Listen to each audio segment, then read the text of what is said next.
Hello there, ladies and gentlemen, Sigval here and welcome back to another video. We're going to get into some more Rise of Krypton fights. First we're going to have 3 fights from my main account, and then we're going to move on to the secondary account and back to our struggle of fighting Boss Collector vs Superman. First up, we're going to have a team composed of John Stewart Green Lantern, Deathstroke and Dylan Laughs that are going to be facing against Boss Green Lantern. He has the annoying hazards on the ground, that's why we have John Stewart Green Lantern, because he removes the hazard secondary effects. And I mean, there are situations where hazards have some different secondary effects, like for example the boss Deathstroke hazards are going to make sure that you take more crit damage, but for the most part you put that dude in the team for no power draining. And yeah, Bedlam Laughs and Deathstroke will basically do percentage shell damage. We have Sword of Salvation on Bedlam Laughs, we have Nora Snow Globe on Deathstroke, and we have a level 8 Beta Club on John Stewart Green Lantern, this time only for the passive stats actually. As you can see, we're dealing a huge amount of 5k dot damage per hit due to the Beta Club, so definitely what's doing damage here, am I right guys? But yeah, that's my highest passive stat artifact, and we have to be very careful what hazards we enter in, because Bedlam Laughs will get heavily damaged by the dot damage hazard, and yeah, it's going to be a sucky experience overall, because this dude's AI is not the most friendly AI in the world. And to be fair, I actually want to get Bedlam Laughs out of there. I was kind of done with him. 2 transformations, I don't think we really got all the percentage health damage that he could have done out of the way, but we got close enough to that. And now Deathstroke getting in there and starting to do his second specials. Another second special in there. Gonna back off. Another one in there. Back off again. Engage the combo. We can sit in the dot area because we heal back all the damage we take. So we're really fine in that regard. Another second special in there. Back off and yeah, super move. And we let John Stewart Green Lantern tank that because I did not want to let Deathstroke die yet. Though we could have, because he literally had only one SP2 left to do. So yeah, we're done with the percentage health on the base Deathstroke, and let's see how it goes for the clones. And yeah, over there I did a big mistake, I forgot I can heal on basic attack hits because of the SP2 passive, so fat rip on that one. It will take this dude a little bit more to kill me. So first clone gets tagged in, boy, that did not have any chance to live, my dudes. That first clone did not have a great time. But yeah, the second one will hopefully do better. 2 second specials in there already. Going to duck below that ranged attack, and yeah, I got hit by the dot damage hazard and killed by this dude's special one. So yeah, not the most optimal fight for Deathstroke clones, but it is what it is. We did a decent amount of damage, and I think League of Anarchy without Raven will be able to clean this fight up, so it's not all that bad. So yeah, with all that out of the way, moving on to the next one, we're going to have Beta Club Batman Ninja Team. And in this fight we're going to fight Sarah Banshee, and she's going to disable my third special, which is not great, because my third special is going to give me more lethal attack chance. Like I do have by default max lethal attack chance on Catwoman, as you should. But the third special is going to give you more lethal attack chance, because it's not going to give you a flat percentage, but an increase of the percentage that you already have. So that's how that functions. So not having access to that will mean that we'll have a far rougher time stacking lethal attack damage, which will result in less damage, and it'll be harder to get the high dot values because we need to hit a lethal on the swipe to get a high dot value. We'll get that far less often, which will be less damage, and even after we get the high dot value, we also need to constantly hit lethals on that one. So it will be so much less damage because not having access to the third special. Like I would have rather had my SP2 disabled, because yeah, that will lose me the healing. I mean, not the healing, because we don't heal anyway, that's another passive Sir Banshee, and the constant dot damage. But bro, the SP3 not being here really hurts my soul, and I'm doing my best to kind of refresh on good dot values, but I was really expecting a little bit more from the Batman Ninja team. By the way, other than the Beta Club, we have a level 5 Kryptonite Spear and a level 8 Kryptonite Ring. That's the passive stats we're rolling with. So yeah, 611 mil is definitely not a bad amount. It's definitely not too bad of a damage. all things considered. But yeah, it could have been far more. So over here I tried Manta with the Beta Club. I didn't give him Classic Wonderman sadly because she was used with Mr. Freeze previously, same for Brainiac. So we have Justice Flash and Vixen in there. There was really nothing better I could have done, and Vixen barely does anything here. Like, she's great when there's no passive attack stats and stuff like that. And yeah, tanking that super move with Manta was not the brightest idea, but that's fine because we never failed to combo and chopped. But yeah, this fight, despite the very low Beta Club dot damages, and yeah, I would have been far better off using the Dark Metal cards, and that's what I'm going to use from now on Manta. No more Beta Club for Manta. But yeah, this is kind of a good fight to explain how it goes with the burning effect, because it's going to be very, very easy to pinpoint.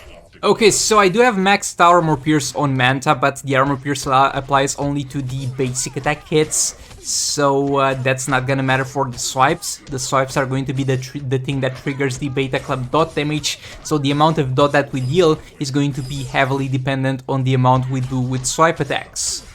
So you can look at the dot numbers at the high ones and see that each time I'm applying burning effect, because Banshee got maxed out defense, because that's just from her gear bonuses and gear passive stats without her being built, so she's got maxed out defense. You can see that every single time I reapply the burning effect, the dot damage is going to slightly increase. The increase was far more apparent at the start and will get to be less and less apparent, because the burning effect is going to decrease half of the opponent's current defense, and if you don't let it expire, it's going to stack. So first up, she had 75% defense, we reduced it to half of it, which is 30 something. Then we reduced that 30 something to half of it, which is something between 10 and 20. I'm too lazy to calculate at this point, but you get the point. So at the start, when we were reducing from the full amount, the half, the damage increase was very, very apparent, and it will get less and less apparent because the percentage of defense that is left on her is going to get lower and lower as we keep reducing it and keep reducing it. And in theory, because that's how mathematics work, you can infinitely do this. You're going to never reach 0% defense on an enemy with burning effects, but at the same time you're going to reach very low amounts to the point where they really don't matter at all. Like after the third refresh of the burning effect, it was simply like she had almost no defense. But yeah, I think it's quite interesting to follow the dot values here and see how the burning effect affects them exactly, because they are dependent on how much damage we deal on hits, and that was dependent on the defense. But yeah, now back to the secondary accounts. So Banshee Raven is most likely going to be the best team that I'm going to be able to use on the secondary account. Though a mention, Kingplant Sakomen plus Raven most likely would deal more damage than the Banshee team, but I can't do that because I'm using Nora Snowglobe on King, so that's pointless. So Banshee is going to not hurt from any of the debuffs that this druid provides, because she doesn't do dot damage, so she doesn't care about that. She does armor pierce with her third special, so she doesn't care about his armor. He is immune to like armor pierce, but I think it only applies to the armor pierce talent. I mean, I'm sure it applies only to the armor pierce talent or the armor pierce on basic attack hit side of things, because boy, we're dealing 10 mil damage with the Banshee third special on 3 Raven stacks, so I think it's pretty safe to assume that it does not apply to Banshee's passive. So we're able to reliably bypass armor, you're going to be able to disable his abilities, so this team actually is built to do well here. Now in this fight I'll eventually mess up, I'll eventually heavily mess up, and I'll not do that in the future. So about this fight, you know how in previous fights I found that it's very optimal to block a few hits with Banshee and then go into a jump attack? Well, this dude, and I've complained about this in a lot of fights, has a huge frame advantage over you. He simply moves far faster than you do, or you ever could, even with the same character that he uses. So while most of the characters and other Supermans that I fought are only able to get 2 hits in there before my jump attack registering, he's able to do trick hits into a special before me being able to do a jump attack with Sir Banshee into a special one. So we're simply not gonna do that in future fights. This is kind of a taste of what's to come in terms of damage here, and it could have gone so much better overall, but yeah, I'm definitely going to keep using this team on the secondary account, and it's most likely going to be the team to go for Raven. By the way, I do have the LexCorp Warsuit on Raven, so she's going to not get that much dot damage from the passive of Boss Superman. Because when she's special on, she's gonna get the buff that allows her to power steal, and she's gonna take some dot damage. There are other ways to circumvent this, one being the free artifact of this Soul Raid, actually. Hold up, I'll need to actually go back a little bit on that and edit it. Okay, so remember when I said that the Sir Bench fight didn't go well? Nah, never mind, bro. It actually went perfect. Because we got 69 mil damage, and we all know that's the absolute perfect amount of damage to get. So let me take my words back.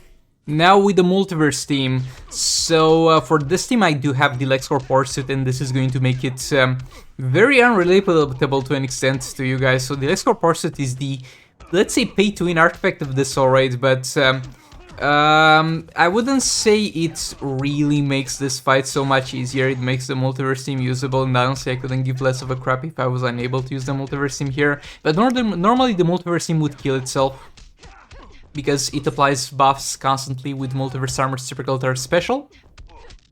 And this artifact allows Multiverse Armor Supergirl at the very least to not kill herself, which is amazing, great.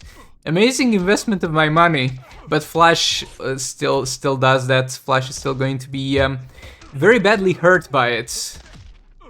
And there's literally nothing I can do for him. I do have max dot resistance on him, he's a tanky boy.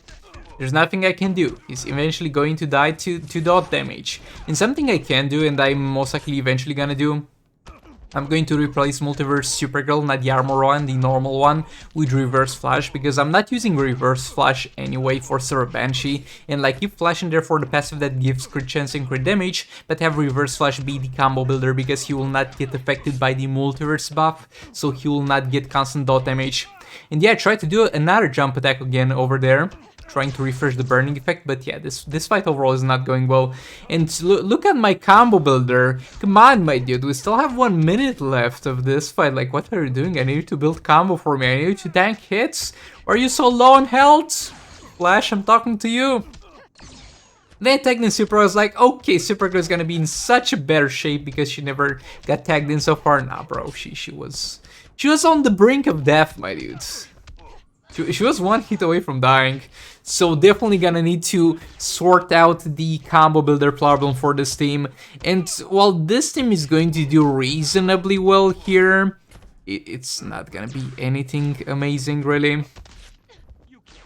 But yeah, actually considering how I use my teams, I managed to do a fair amount of damage, I would say, in my first few fights, and no team was dealing less than 10 mil damage, which was the situation for half of my roster when I last time tackled Collector vs Superman on the last heroic with this count, so I would say it's definitely an improvement in that regard.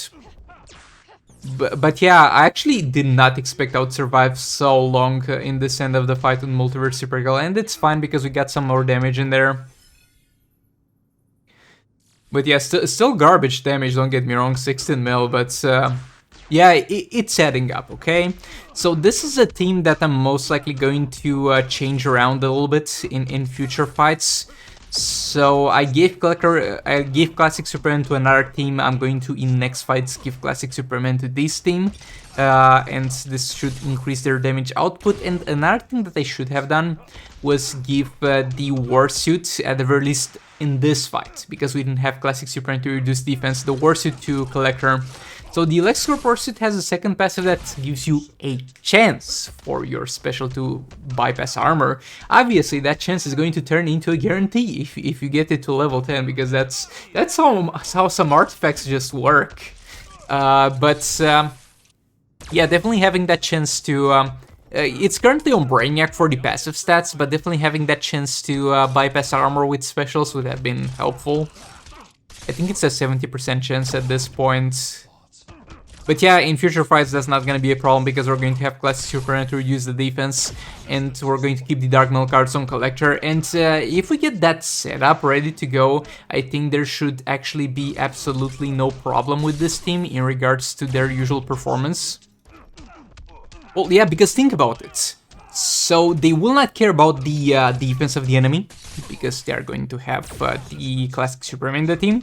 They're not going to care about the crit immune resistance, because we're going to have the Dark Metal cards. They're going to still get the lethal normally, because this dude doesn't have anything that might hinder lethal attack damage. They're not going to get hurt by the buff removal passive, because that works only for limited amount of time buffs, like the All Blades buff, not for permanent buffs, like the lethal attack damage buff. So overall, there's literally nothing holding this team back in this scenario, but in this fight it was indeed the defense, and it was my bad in regards to that. By the way, on this account for the passive stats, we're going to use mainly a level 5 LexCorp Warsuit and a level 3 Kryptonite Spear. I also do have a level 2 Astro Harness, but I'm not going to use that in most scenarios, because I'm going to most likely use Dark Metal cards on most of my damage tiers, so there's no room for 3 artifacts. But yeah, there we go, guys. I'm using the special 1 infinite combo. Are you happy? Are you proud of me? Look at it. It actually works. It worked for far more times than I expected it to work. It actually positively surprised me in this one. It will stop randomly working at some point, because that's just how it works. Or doesn't work, for that matter. But yeah, thanks so much for watching. Like the video if you liked it. Dislike it if you dislike it. Subscribe for more content like this. And I'll see you on the next one. Goodbye.